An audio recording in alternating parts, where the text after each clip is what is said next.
Oh, okay. Okay. Now it's starting. Yeah.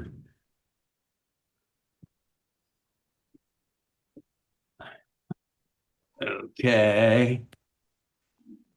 There we go. All right. All right. Those of you connected with us by Zoom, connected with us through Facebook or whatever, we're glad you're here today. And Tree of Life Church, who are we? We're gathering uh, on the first Sunday of Advent in the year 2025, and we are clear that this is us, and that's a great thing to be celebrating. So let's say it together. Boldly inclusive, Inclusive, justice justice, seeking, Seeking seeking community of community faith, of faith, radically radically welcoming, welcoming, Made up made of made up up of of of good good good good trouble. trouble. troublemakers. Yeah, oh my, that we are. And on this first Sunday in Advent, we have Michael telling us about a new ecological beginning here for our civilization, the death of fossil fuel empire, and the birth of ecological civilization. And we're grateful to have Michael bringing us that message.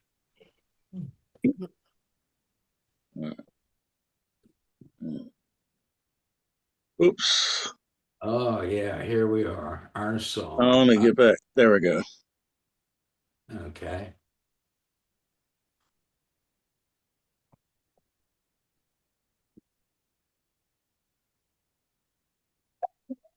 Girls, be quiet.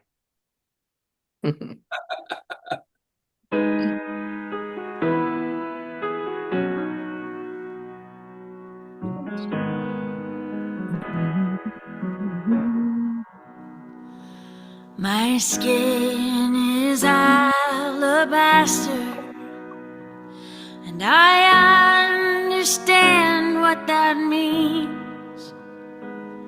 There's history in my color, and a burden in being this free. And the burden is the wall between you and me. But there's a love that's still turning over tables, and a love making blinded eyes see. There's a healing that's waiting in the water, that's still making saints out of rebels. My God is still making good trouble. I've grown tired of being so careful about speaking my truth with soft words. Out on the streets I'm fearful, even though inside I know my worth. But I'll never give up, even when it hurts, because love is still turning over tables, and love still makes the blinded eyes see. There's a healing that's waiting in the water, that's still making saints out of rebels. My God is still making good trouble. Good trouble. Good trouble. My God is still making good trouble. Good trouble. Good trouble. My God is still making good trouble.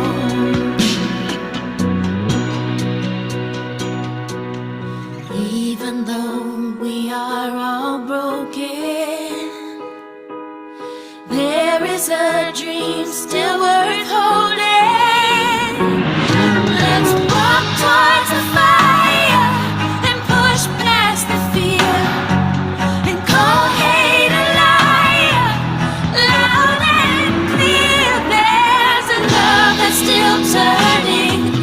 tables and the love-making blinded I see.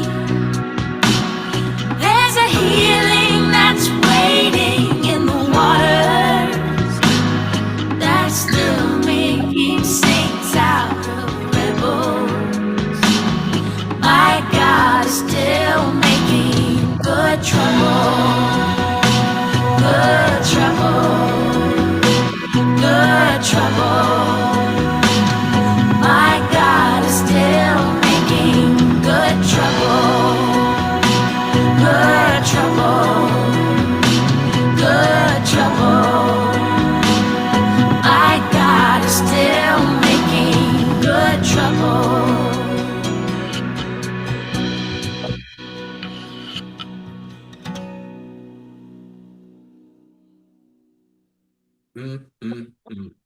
Well, Terry, I can't help but wondering, as a part of the ministry of Tree of Life, if there isn't a way that we can pound the internet with that song in this Advent season, and then welcome people to come to Tree of Life and to learn more about that theology. And yes, welcome Amon. Yes, all right. Call to community. We need a couple voices here. I'll do voice one. All right, Can I take two? Okay. good. Go for it. Call to community. As the sun rises on this new season, turn within and ask God to renew hope in each one of us. For the sake of my relatives and friends, proclaim with joy, let us go to the house of our Lord God and find hope within. Though the days are hard and the news grim, we turn to our siblings here, asking them to trust God as we have so many times in the past. For the sake of my relatives and friends, we proclaim joy. We proclaim with joy, peace be upon the walls of this house, that our hope might spread beyond. In our fears and our desperation, in our exhaustion and our pain, God wraps us in bands of hope, holding us together so we may continue the struggle for justice and peace. For the sake of my relatives and friends, we proclaim with joy, I will seek all that is good within the house of God, and I will carry it with me wherever I go. Mhm. Okay, all right. Someone do the prayer of invocation for us.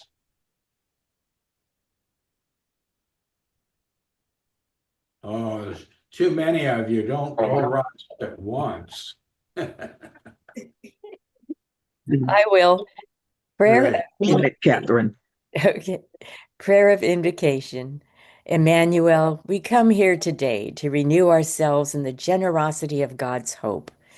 We will climb the mountain hand in hand, that we may learn again of God's promise to be with us, both in the valley and on the peaks.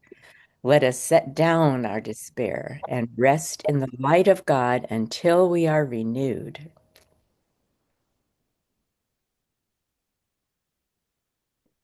And could you lead us through the prayer of transformation and new life? Sure. God, it is not a year abundant with hope. We cry out for solace, for rest, for strength. We curse in anger at the horrors we see perpetrated in your name. We turn our backs on those who suffer, and we scorn those who bring suffering upon others. We are lost and demoralized, aching for the hope in your word, and yet when you speak, we do not hear. We do not quite quiet the spirit within or allow your peace to fall upon us. We root ourselves in devastation when true strength is born out of your tender grace. Forgive us, God, for abandoning hope in favor of fear and a desire for retribution. Mhm. Mhm. And the words of grace, Anne. God does not turn us away when we falter. We are instead taken in and given sanctuary so that we may revive in God's tender mercy. God will be our shelter while we rest, as well as when we are ready once again to rise up. Thanks be to God. Amen. Mm. Thank you. Okay, Terry. Mhm.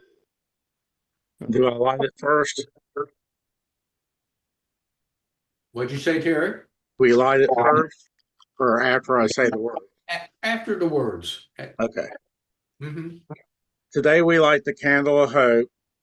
We think of hope as anticipation of something future, but in truth, hope can be incarnated and be the incarnation of trust. We trust in the wonderful counselor, and we seek guidance. We will find answers. We trust when we are exhausted, our Emmanuel will send someone to carry our burdens for a while. We trust our Creator to renew our faith in community and goodness of others. In the power of empathy and action, we trust our beloved God that when everything around us seems too difficult, too broken, too devastating for us to put rights on our own, hope will appear and we rush towards forward, arms open, wide to receive grace. Mhm. Candle of hope. Wow. Look at that smile on his face. And each Sunday we will light candles. And on the last Sunday, this before Christmas, December 21st, we will end the service lighting the Christ candle with the words of O Holy Night.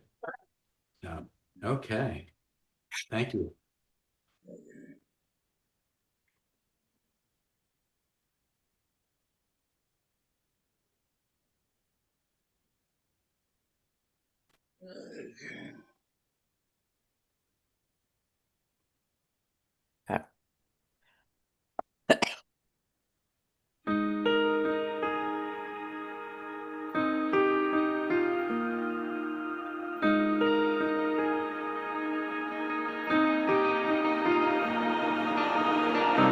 Days may be darkest, but your light is greater. You light our way, God, you light our way. When evil is rising, you're rising higher, with power to save, with power to save. You keep hope alive. You keep hope alive. From the beginning to end, your word never fails. You keep hope alive because you are alive. Jesus, you are alive. Death had a stronghold, but your life was stronger. Rose from the grave, rose up from the grave. Yeah, yeah. When evil is rising, you're rising higher, with power to save, with power to save. Oh, oh, oh. You keep hope alive. You keep hope alive. From the beginning to end, your word never fails. You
because you are alive. Jesus, you are alive.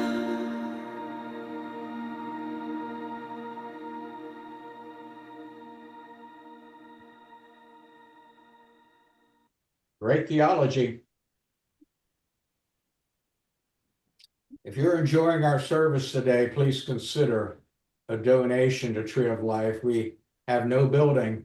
You're experiencing how we build together through Zoom. No one on salary, but still have some bills to pay. We are all volunteers here, so 80% or more of our donations go towards good causes and people that are in need of our help.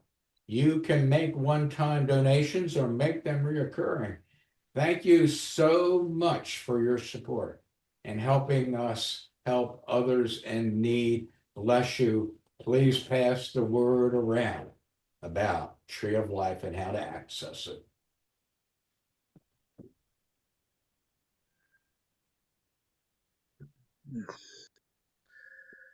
In the spirit of hope, I thought for the pastoral prayer that the prayer of Yeshua in Aramaic would be appropriate for today. O birther, father, mother of the cosmos, you create all that moves in light. Focus your light within us, make it useful, as the ray of beacon shows the way. Create your reign of unity, heaven on earth now.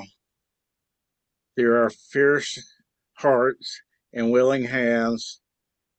Your one desire connects with ours, as in all light, so in all form. Grant us that we need each day in bread and insight, substance for the call of growing life.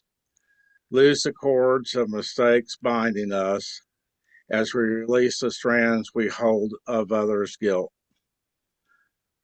Don't let us enter forgetfulness, but free us from unripenness. From you is born all ruling, the power and life to do, the song that beautifies all. From age to age it renews. Truly may the power of these testaments be a source from which all my actions grow, sealed in trust and faith. Amen. Thank you.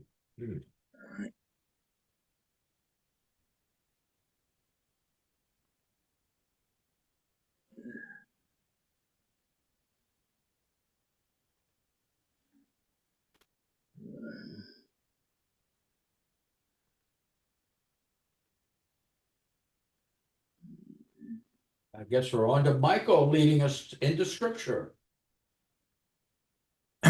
Yes.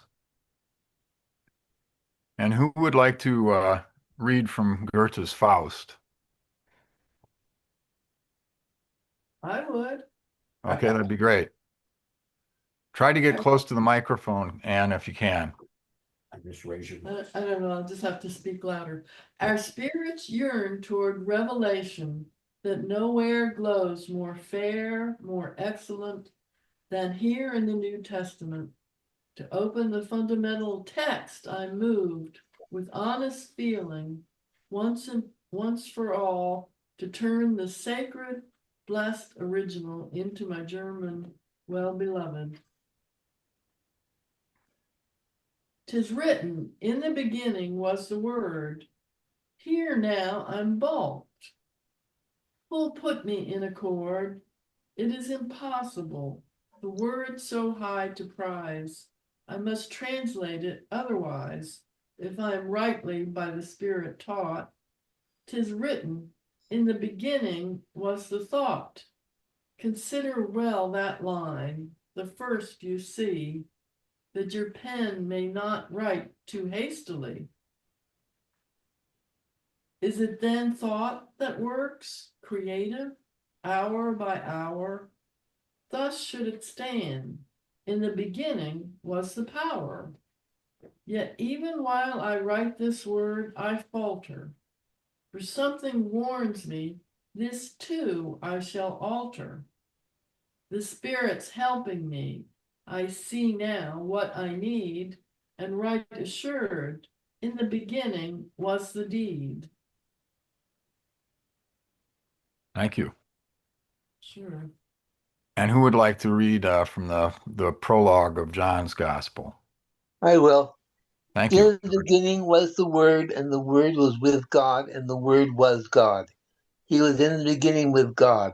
All things came into being through him, and without him, not one thing came into being. What has come into being, for in him was life, and the life was the light of all people.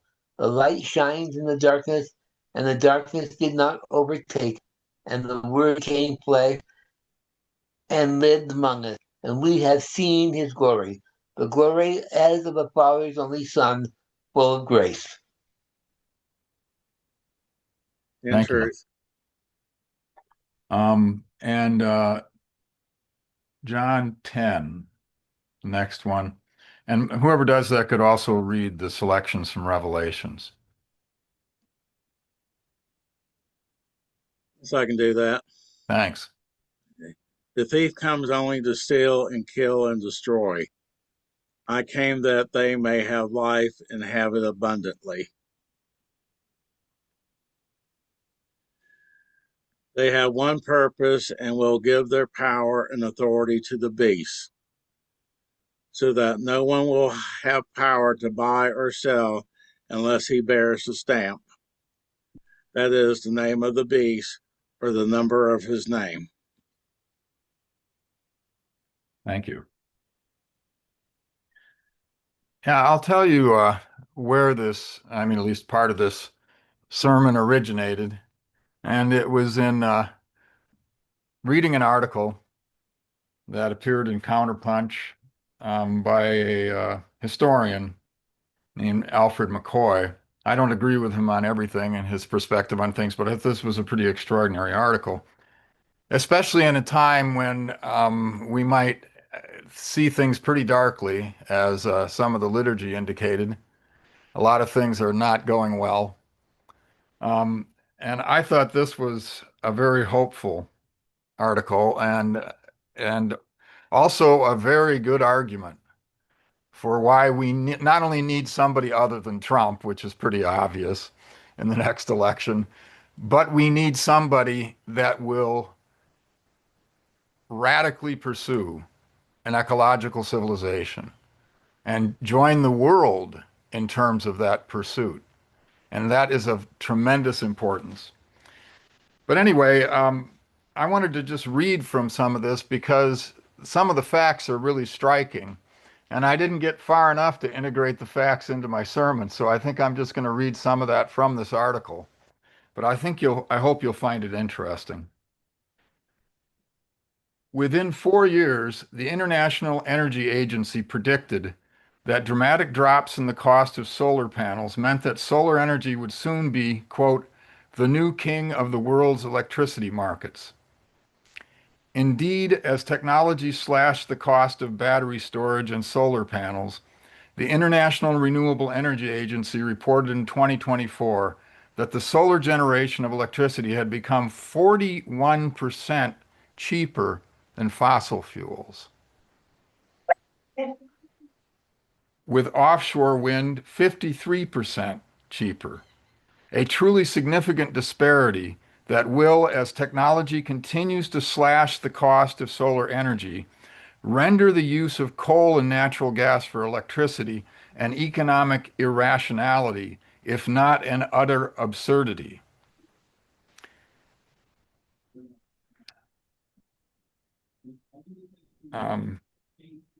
And here's another area I want to do. Under its economic plan, China has already come to dominate the world's. No, I think I'll start here. 10 years ago, the leaders of China launched a Made in China 2025 program to storm the heights of the global economy by becoming the world leader in 10 strategic industries, 8 of which involve some aspect of the green energy transformation. These new materials include China's virtual monopoly on rare earth minerals, which are absolutely critical in the manufacturing of the key components for renewable energy. specifically wind turbines, solar panels, energy storage systems, Hush. electric vehicles, and hydrogen Oh, extraction.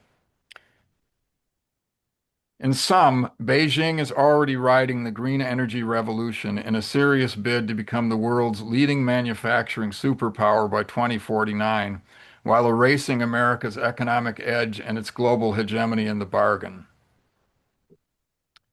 So, under its economic plan, China has already come to dominate the world's solar power industry.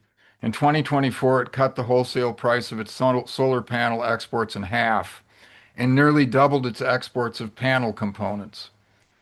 To replace its old export trio of clothing, furniture, and appliances, Beijing has manufactured a new trio of solar panels, lithium batteries, and electric car.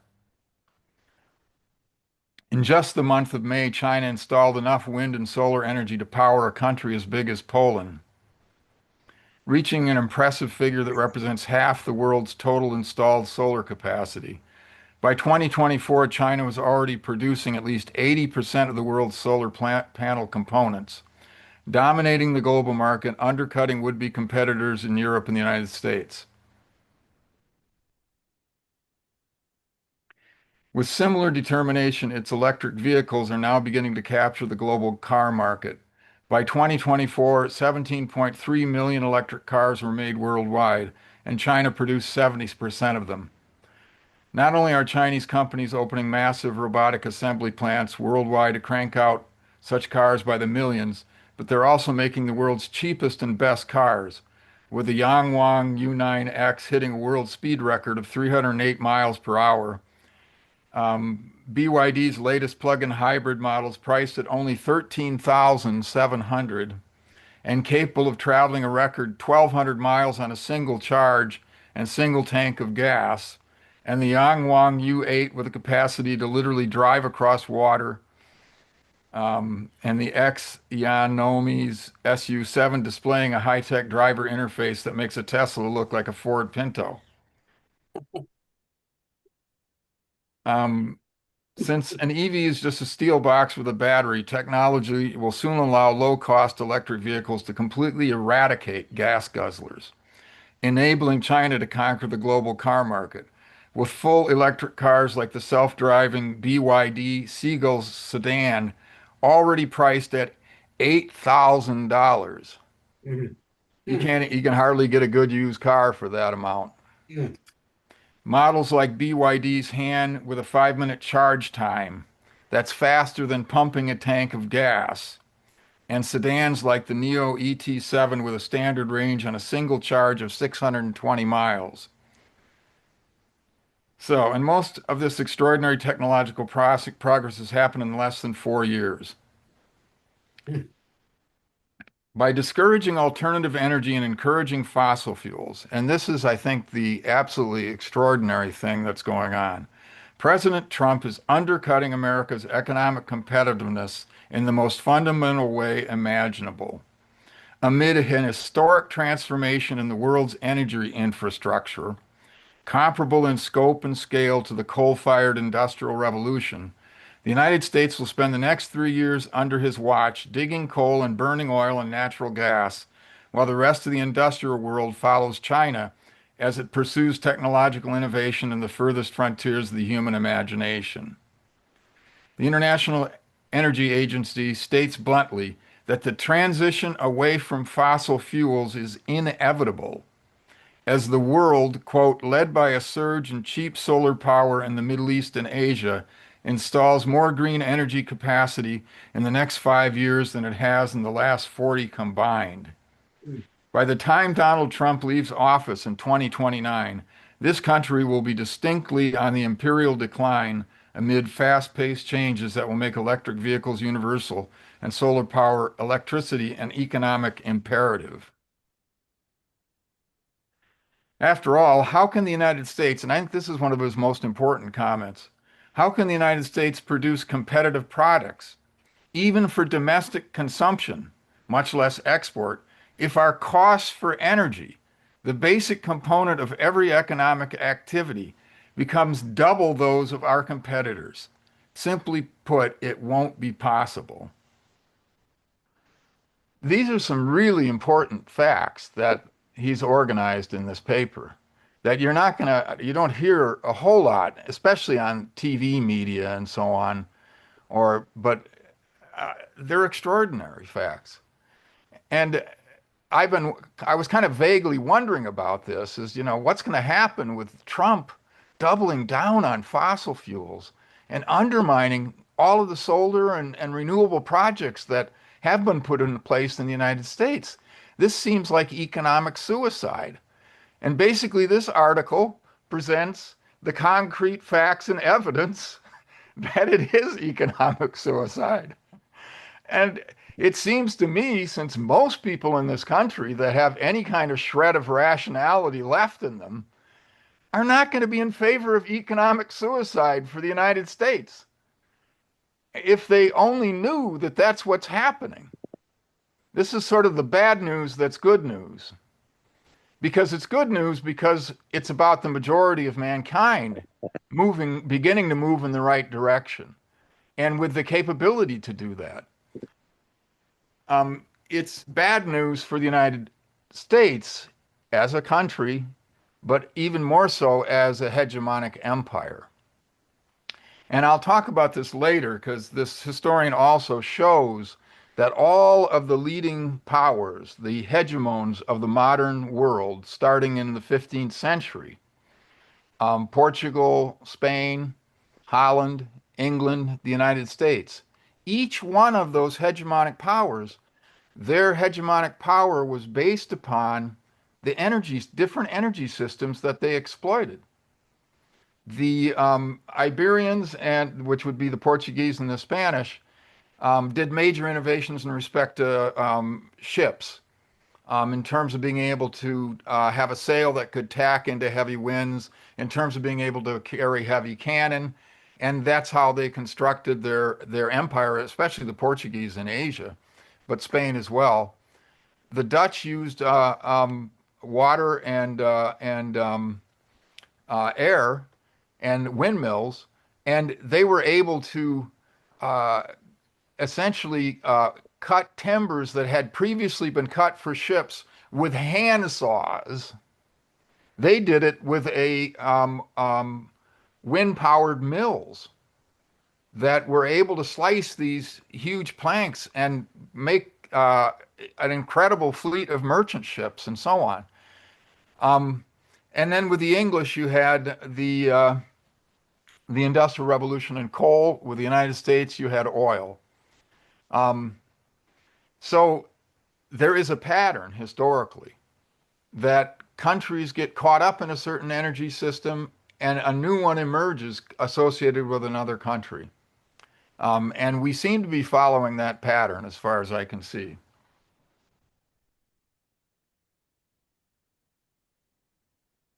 So those are some of the facts that I think are somewhat hopeful in many ways. Um,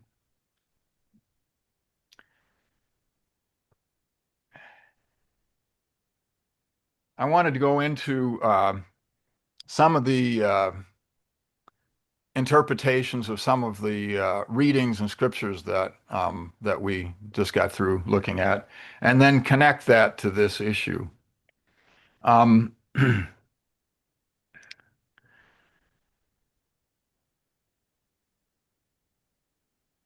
Adam Smith is considered to be the father of modern economics, and he highlighted the fact that it was the increasing complexity of the social division of labor that increases the productivity of the economy and is the basis of the wealth of nations. But there's a downside to that increasing complexity. And that's something that, well, Karl Marx pointed out, but my reading of it comes from Franz Hinkelhammer, who you have mentioned him before and who I studied with, a Latin American liberation theologian and political economist. And he points out that Smith is right about the massive increase in productivity that results from this more complex social division of labor. That's the basic reason along with the emergence of capital and capitalism, that society became as incredibly productive as it has become. But Smith does not appreciate the fact that this more productive and complex division of labor creates a situation in which the producers, acting independently of each other, without communicating or coordinating their productive activities, lose control over these decisions, which are instead made by market forces. So it's a bit like the situation of Faust, who was a kind of a, at least Goethe's Faust, was a Renaissance scholar who wanted to kind of get out of his academic world and experience life and develop his powers and pleasures. And so he made a deal with the devil. He made a contract with the devil, and that the devil could have his soul once he had actually satisfied um, Faust's lust for experience and for more power and so on. If he was satisfied, then his soul would be delivered automatically to the devil. So he made a deal. And in the reading that I presented, he's thinking about the prologue to the Gospel of John and kind of trying to figure out how he wants to translate it. And like most translations, they're not some perfect thing. They always involve the interest and concerns of the translator to a shocking degree. If you ever look at translations of the Bible by different people with different perspectives, it's incredible. It makes you really wonder, what really was said here. But anyway, um, so he's trying to come up with the word. He tries a number of them, and then he hits upon that in the beginning was the deed. And this is actually quoted by Marx when he's introducing money. Is he says in the beginning, he says that the commodity owners think like Faust, that in the beginning was the deed. And that's a way of describing what happens in a market economy because people are acting. They're producing goods, which is an action. They're producing goods without knowing for sure that they're going to have a market to sell them in. And they're producing goods without knowing because they don't know how many other producers might also be producing that good. And so there might end up being a glut in the market and they won't be able to sell it. So they don't really know whether it's going to be something also that people will want for sure. Now they do market research and they do all these other things, but there's basically a level of complexity that that um, is beyond the capacity of people, of producers to know about or to control. And we're so used to that because we live in a commodity producing market society that we don't realize that that's not always the way things have been organized in economies of the past. There was the economies that were based upon patriarchal household, peasant farmer uh, uh, production units, and that was based upon discussion among the people involved in the productive activities. And they planned it, they knew how they were going to distribute it, and they knew that what was going to be useful and be consumed. Um, and so actually for the greater time in human history, um, production has been something that the community has organized in a kind of face-to-face communication and interactions. And so when the market ends up dominating and making basic decisions about how society is organized, that's a profound change in human society. Um, so, and it can have severe consequences because this is not just the delegation over delegation to the commodity world and to money of making decisions that, you could do one thing or another by have a green tie or a blue tie or whatever. But no, it actually is decisions that affect the life and death of human beings. So that if, for instance, someone decides to produce artificial nitrate, which actually happened historically, well, the result of producing artificial nitrate was to undermine the market for the natural nitrate, the guano, bird dung, essentially, that was produced in Chile, and that had disastrous consequences for the workers that were involved in the nitrate industry, sending hundreds of thousands of them into unemployment, and it had a devastating impact on the Chilean economy. But those decisions were made by the relationships between things, by the fact that artificial nitrate was far cheaper and completely undermined the market for natural nitrate. And there's just endless examples of this where uh, the power of life or death decisions is not being made. The people producing artificial nitrate didn't intend for the people to become unemployed. That was just an unintended consequence of their producing that artificial nitrate that they were doing for other reasons, well, profit, for their own profit. Um, so,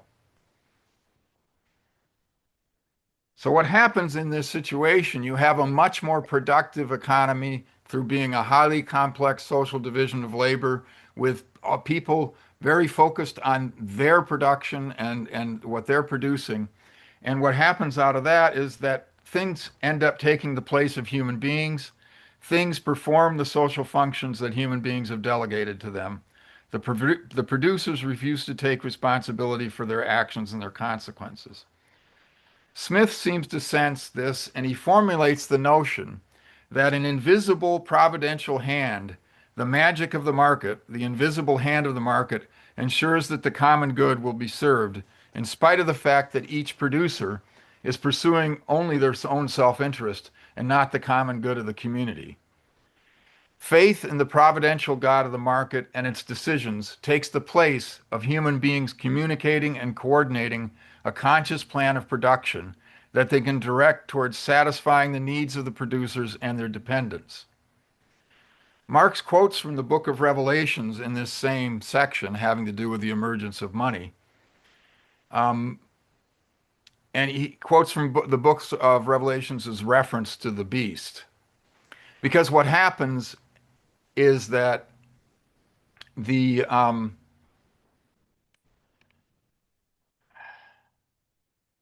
not only do these commodities get out of control, but they end up dominating the producers and tyrannically dominating them.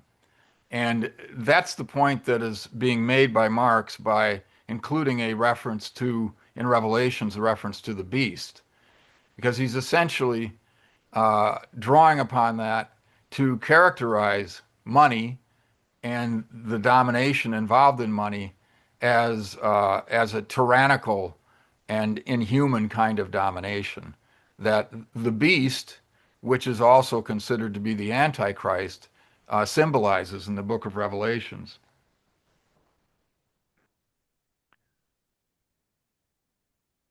For Adam Smith, it is God that has so organized the world so as to maximize human happiness by creating the mechanism of the market. For Marx, this market signifies the loss of human freedom and responsibility.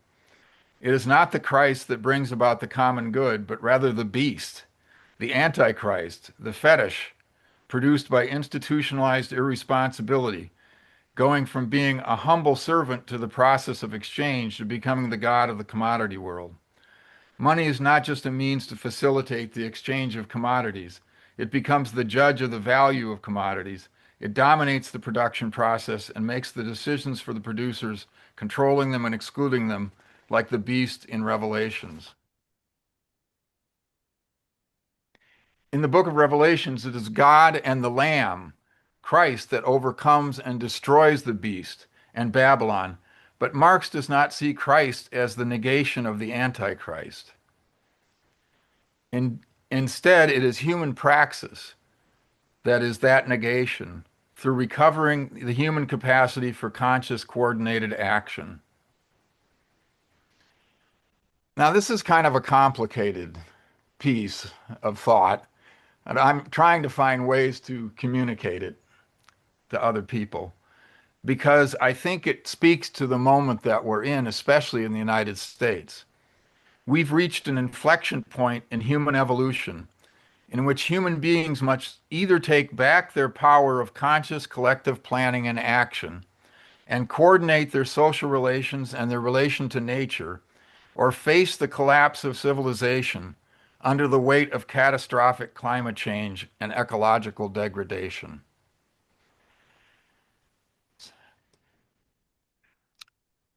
So you can have a productive system that, has all kinds of appealing aspects. But the fact that it's not under the conscious control and direction of human beings, and human beings are not able to regulate the way that it impacts nature through the market, that essentially it's a marvelous mechanism that is leading to the suicide of the human race. And I think that's the situation that we're in. And we have to gain back conscious control of our productive activity.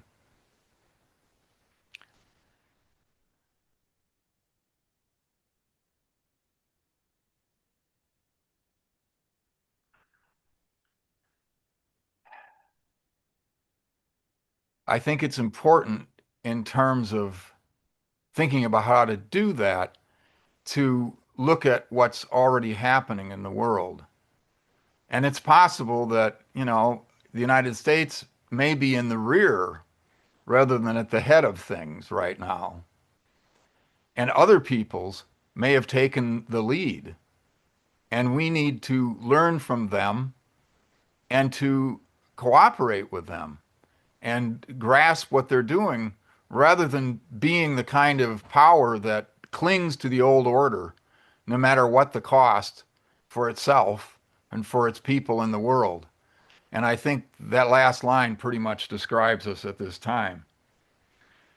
As I was saying before, and I kind of ended up talking about it, maybe I'll just repeat it because that each hegemonic power in the modern era was based on different energy systems. The Iberian era was based on muscle power and dramatic improvements in navigation and the design and capacity of sail ships. When I say a muscle power, read slave power, because that's where most of the muscle came from during that period. The Dutch Empire was based on sophisticated technologies that used wind and water power to massively increase the size and number of ships for a commercial empire. England began the fossil fuel revolution centered on coal and the steam engine, building the first truly global empire. The United States drew upon the power of petroleum. The age of fossil fuels is coming to an end. Because of its political economic system that combines private and public enterprises, in which finance is controlled by the state and the state controls the commanding heights of the economy, which is shaped and directed by collectively and consciously developed planning, China has been able to make enormous progress towards its goal of building an ecological civilization, and in the process, it has become the core of a massive transformation of the global economy towards renewable energy, especially in the global south, where countries are beginning to leapfrog over fossil fuels towards development through using renewable energy, which, thanks to China, has become radically cheaper than fossil fuels.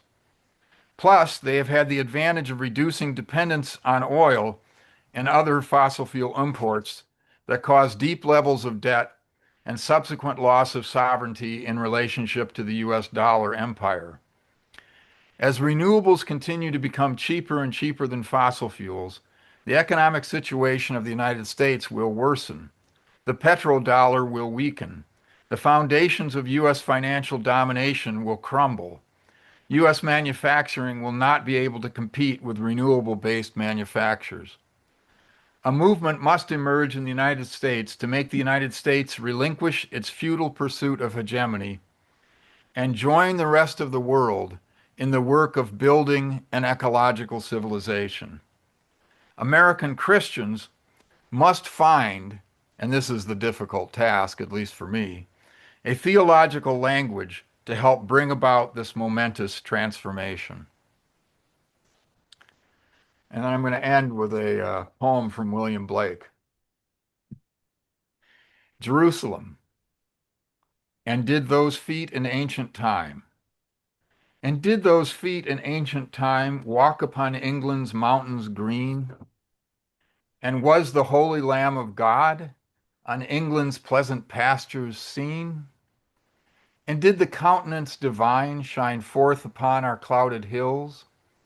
And was Jerusalem builded here among these dark satanic mills? Bring me my bow of burning gold. Bring me my arrows of desire. Bring me my spear, O clouds, unfold. Bring me my chariot of fire. I will not cease from mental fight, nor shall my sword sleep in my hand, till we have built Jerusalem in England's green and pleasant land. Wow. Wow, Wow. beautiful. Oh. Wow. Thank you, Michael. Thank Oh, you, Michael. And that poem by Blake reminds me of something many people might not know about English literature.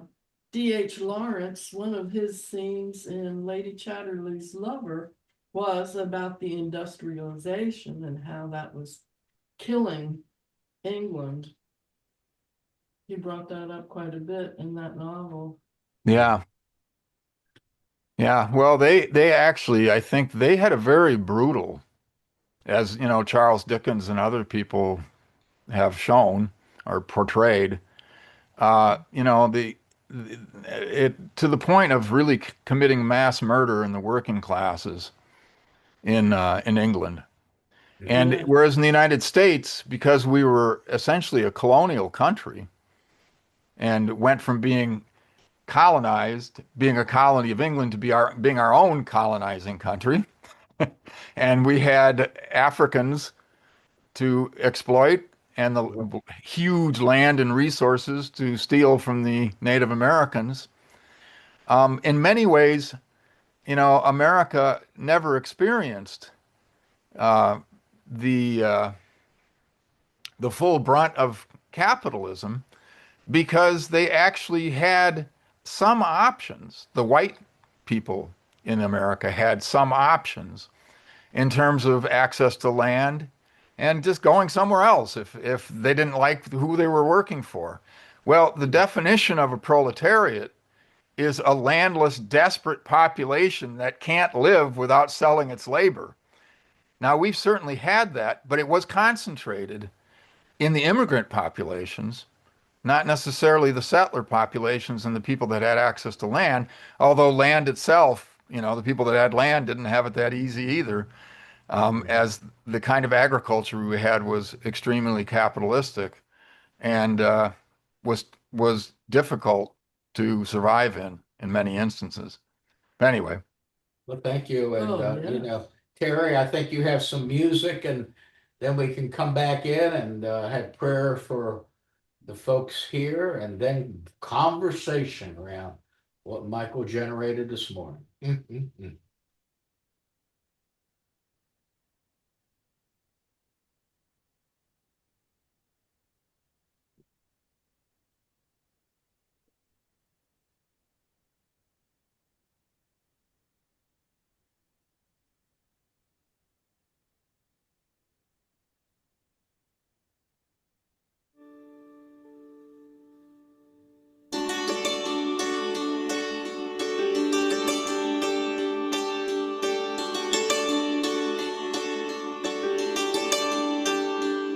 Do you remember how we used to drive over the mountain and down to the river bend,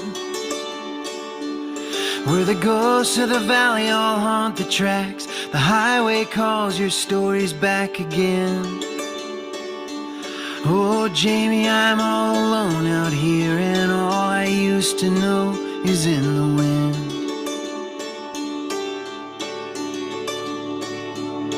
And now I don't recognize a thing. I need a brand new song to sing. So tell me the story I still need to hear. Tell me we're gonna make it out alive again. I need to know there's nothing left to fear. There's nothing left to hide. So will you look me in the eye and say we will survive?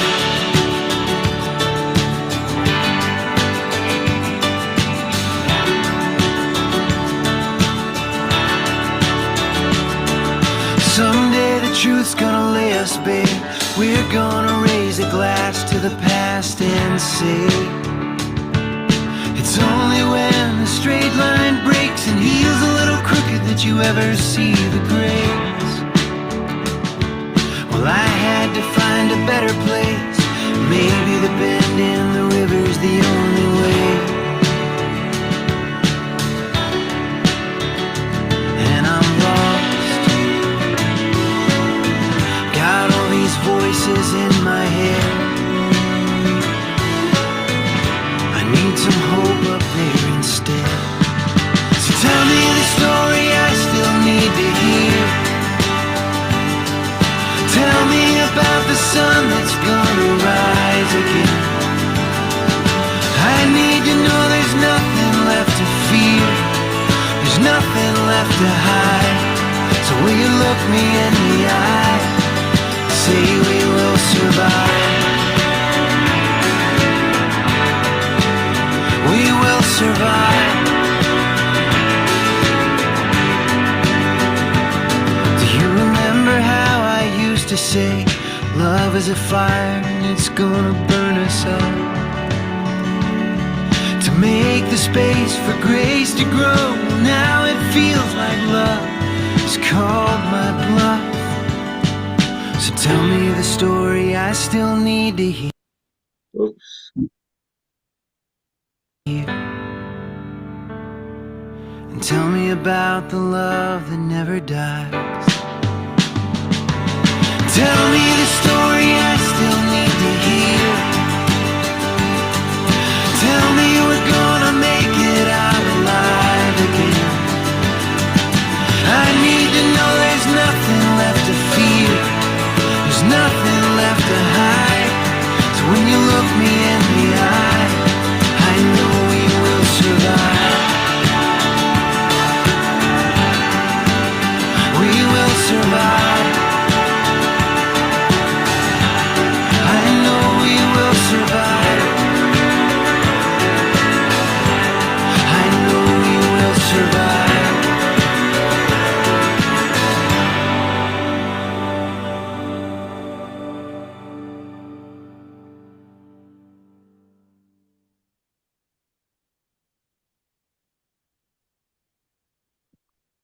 So it's time for us to go off Zoom. And if you'd like to join us for our personal prayer time after service discussions, please scan the QR code below or the link below it to get on our mailing list to receive our weekly update and to link to attend our interactive Zoom meeting.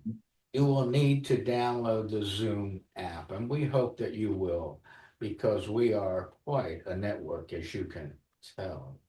Blessings to you on this first Sunday of Advent, and come back and join us for the Celebrating Peace on the second Sunday of Advent next week.